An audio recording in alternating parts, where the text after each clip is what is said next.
وبرکاتہ۔ بسم اللہ والصلاة والسلام علی اشرف الانبیاء والمرسلین، اما بعد۔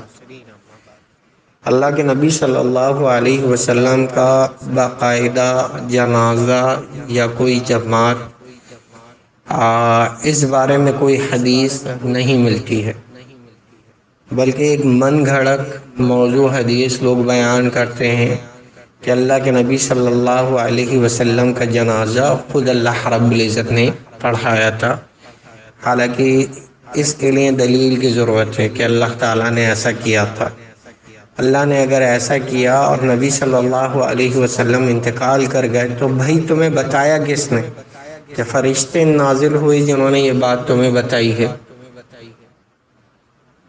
یا کسی کے خواب میں آیا، یا کسی کے دل میں یہ خیال آیا؟ تو لہٰذا ایسی کوئی دلیل ملتی نہیں ہے کہ اللہ رب العزت نے اللہ کے نبی صلی اللہ علیہ وسلم کا خود جنازہ پڑھا، کیونکہ اللہ کے نبی صلی اللہ علیہ وسلم جب دنیا میں موجود ہی نہیں ہیں، انتقال کر گئے ہیں، تو لہٰذا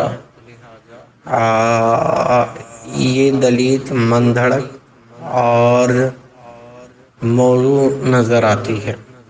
دوسری بات، اللہ کے نبی صلی اللہ علیہ وسلم کا جنازہ اس طرح نہیں ہوا جس طرح ہمارے یہاں جنازہ ہوتا ہے، کیونکہ لوگ غم اور پریشانی کے عالم میں تھے، اور 1.25 لاکھ کے قریب صحابہ آخری حج میں تھے، تو کثیر تعداد میں مسلمان تھے، غم سے نڈال تھے۔ یہاں تک کہ حضرت عمر نے یہ بات کہی کہ اگر کسی نے کہا کہ نبی صلی اللہ علیہ وسلم انتقال کر گئے، موت آ گئے، تو میں اس کی گردن اڑا دوں گا۔ تو یہ عالم تھا۔ تو لہٰذا کتب حدیث میں جو تذکرہ ملتا ہے وہ یہ ملتا ہے کہ لوگوں نے انفرادی طور پر جو ہے وہ نماز جنازہ پڑھی۔ کچھ نے چند گروپ کی شکل بنائے، 8 10 15 لوگ ایک جگہ جمع ہو گئے۔